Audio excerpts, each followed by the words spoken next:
আসসালামু আলাইকুম, স্বাগত জানাচ্ছি RTV সন্ধ্যা সংবাদে। আপনাদের সাথে আছি আমরা দুজন, আমি পারভিন মিতু এবং আমি ফারিয়া শারমিন।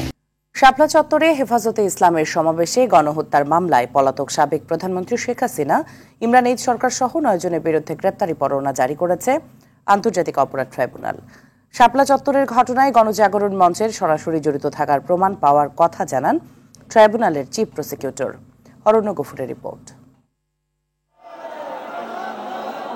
ধর্ম অবমাননার বিরুদ্ধে আইন প্রণয়নের দাবিতে 2013 সালের 5 মে মতিঝিলের শাপলা চত্বরে সমাবেশ করে হেফাজতে ইসলাম। তাদের দাবিতে কর্ণপাত না করে দমনের পথ বেছে নেয় শেখ হাসিনার সরকার। বিদ্যুৎ বন্ধ করে যৌথ বাহিনীর মাধ্যমে রাতের আঁধারে চালানো হয় অপারেশন সিকিউর শাপলা। সেখানে কত মানুষ মারা যায় তার সুরাহা আজও হয়নি। এতদিন আইনি সুবিধা বঞ্চিত হলেও ফ্যাসিবাদ পতনের পর আন্তর্জাতিক অপরাধ ট্রাইব্যুনালে 2টি নালিশ করে হেফাজতে ইসলাম। তার প্রেক্ষিতে এলো পরোয়ানাভুক্ত 9 জনের মধ্যে সাবেক প্রধানমন্ত্রী শেখ হাসিনা, সাবেক আইজিপি হাসান মাহমুদ খন্দকার সহ 5 আসামি পলাতক, আর সাবেক স্বরাষ্ট্র প্রতিমন্ত্রী শামসুল হক টুকু সহ 4 জন কারাগারে আছেন। এদের বিরুদ্ধে আমরা প্রাথমিক গুরুত্বপূর্ণ তথ্য পেয়েছি, উপাত্ত পেয়েছি এবং তাদের বিরুদ্ধে প্রাইমা ফেসি কেস পাওয়ার পরে তাদেরকে বিরুদ্ধে এই মামলায় সোনারেস্টের আবেদন করলে ট্রাইব্যুনাল মঞ্জুর করেছেন। 12/5/2025 তারিখ তদন্ত প্রতিবেদন দাখিলের জন্য নির্দেশ দিয়েছেন।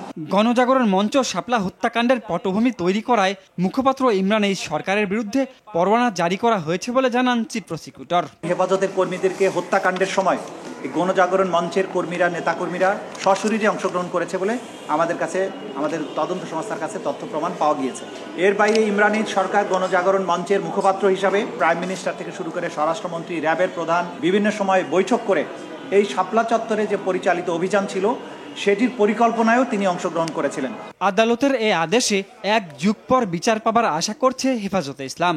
বিগত সময়ে আমরা কথা বলতে পারি নাই, আমাদের শহীদদের লাশ নিয়ে আমরা জানাজা পড়তে পারি নাই, আমাদের শহীদ পরিবারদেরকে এমনভাবে বিত্তসন্ত্রস্ত করা হয়েছে।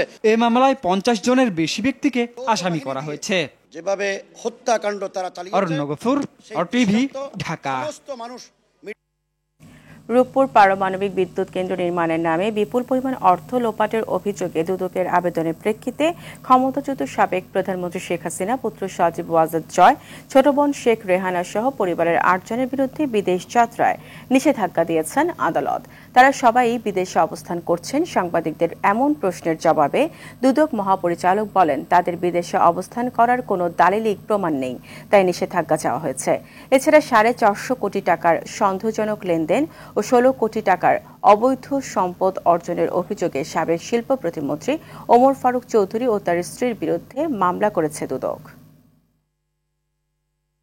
সব আসামির বিষয়টা কিন্তু আমরা জানি না, যেহেতু আমরা অনেক বিষয় আমাদের কাছে রেকর্ড ভিত্তিক আমরা জানি না, সেই কারণে আমরা এই ধরনের আদালতে আমরা আমাদের অনুসন্ধানকারী কর্মকর্তা তারা মনে করছেন যে এই নিষেধাজ্ঞার প্রয়োজন রয়েছে, সেই অনুযায়ী তারা ব্যবস্থা গ্রহণ করেছেন।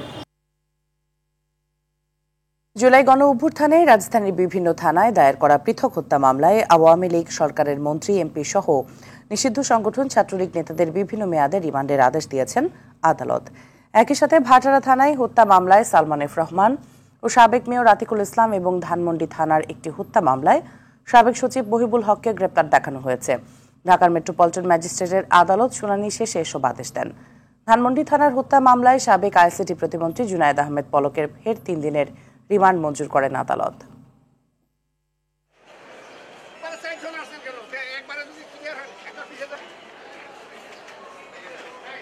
সালমান এবার আতিকুলকে একটি হত্যা মামলায়, বাটা থানার একটি হত্যা মামলায় সৈন্য অ্যারেস্ট করা হয়, গ্রেপ্তার দেখানো হয়।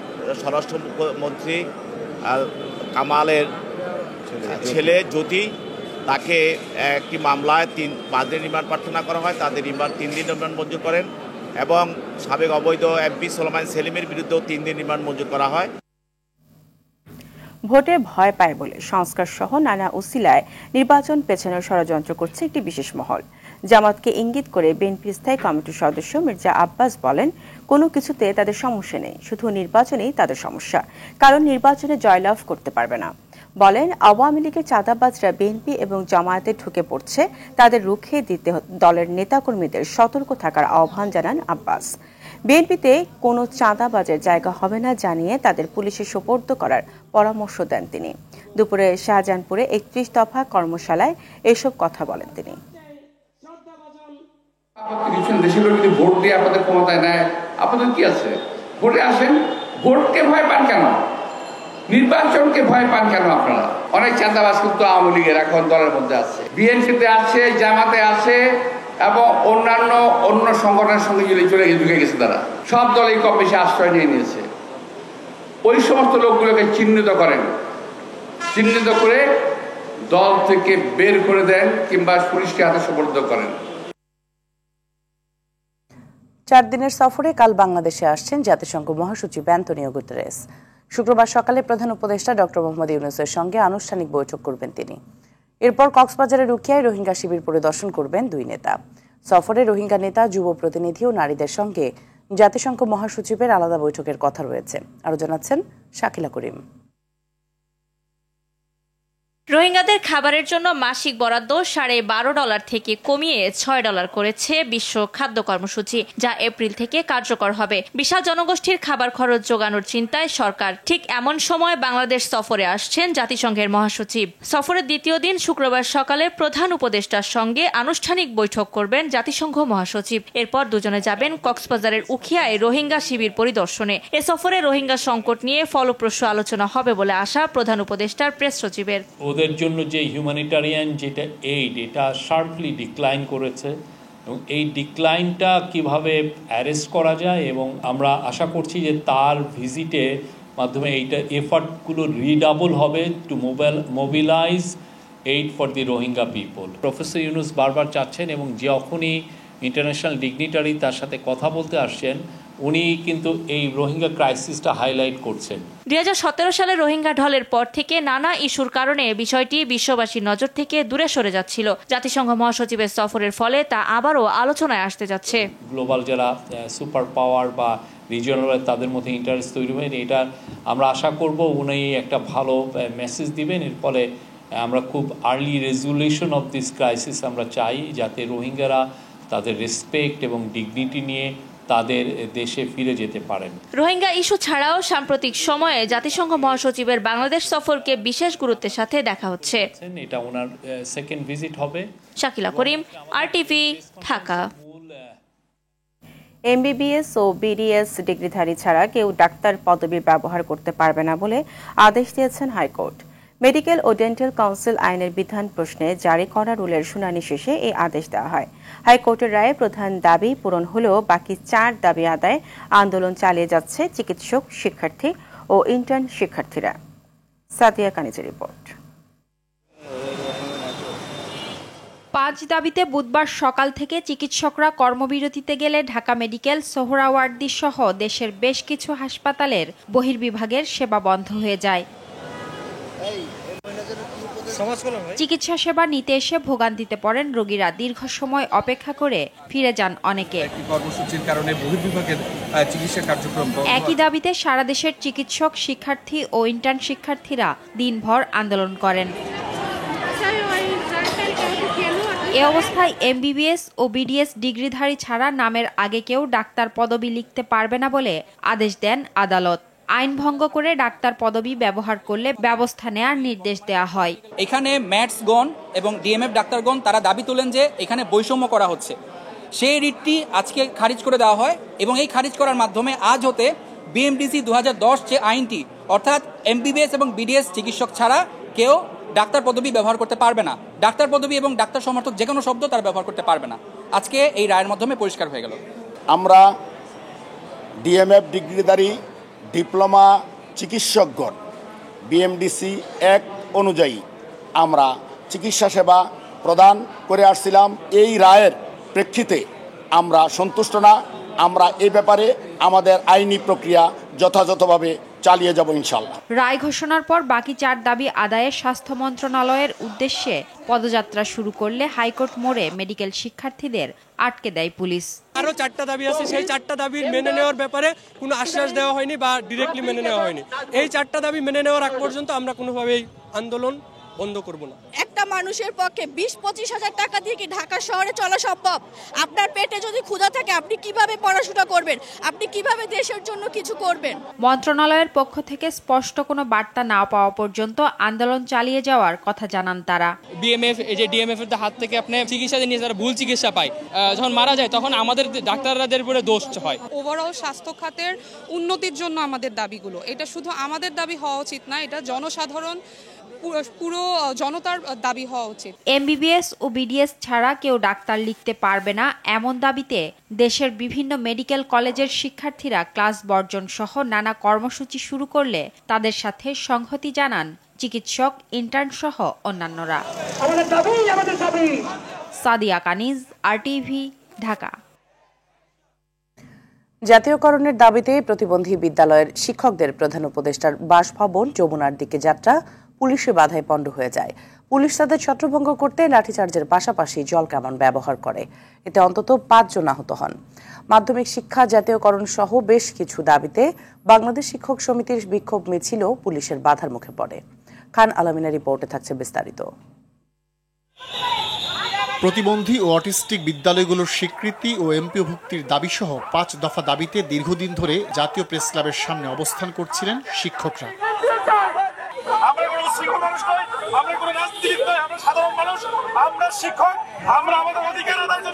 দাবি আদায়ের কর্মসূচির ধারাবাহিকতায় প্রধান উপদেষ্টার বাসভবন যমুনার দিকে পদযাত্রা করলে পুলিশ তাদের আটকে দেয়। কিছুটা এগিয়ে কদমফোয়ারা মোড়ে পৌঁছালে পুলিশ কড়া অবস্থান নিলে ক্ষুব্ধ শিক্ষকরা সেখানেই কাপড় বুড়িয়ে শুয়ে পড়েন। তাদের ছত্রভঙ্গ করতে লাঠিচার্জ করে পুলিশ, জল কামান ব্যবহার করে পরিস্থিতি নিয়ন্ত্রণে নেওয়ার চেষ্টা করে তারা। এতে আহত হন 5 জন।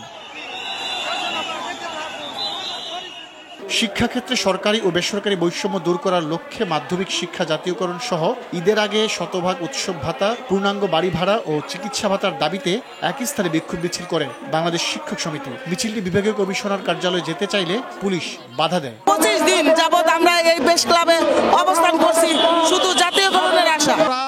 2013 সালে 26,193টা বিদ্যালয় তৎকালীন ফ্যাসিস্ট সরকার জাতীয়করণ করে আমাদের 4,159টা বিদ্যালয় জামাত বিএনপির দোহাই দিয়ে আমাদেরকে বৈষম্য স্বীকার করে রেখেছে। পরে শিক্ষক নেতাদের একটি দল বিভাগীয় কার্যালয়ে গিয়ে কমিশনারের মাধ্যমে প্রধান উপদেষ্টা ও শিক্ষা উপদেষ্টা বরাবর স্মারকলিপি দেয়। খান আলামিন, আরটিভি, ঢাকা।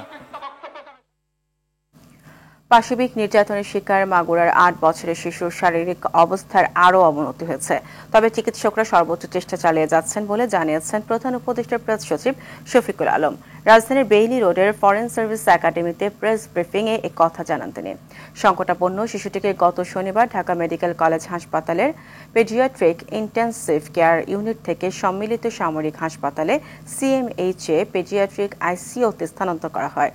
বর্তমানে সিএমএইচে 8 জন বিশেষজ্ঞ চিকিৎসক নিয়ে গঠিত বোর্ডের অধীনে শিশুটি চিকিৎসাধীন।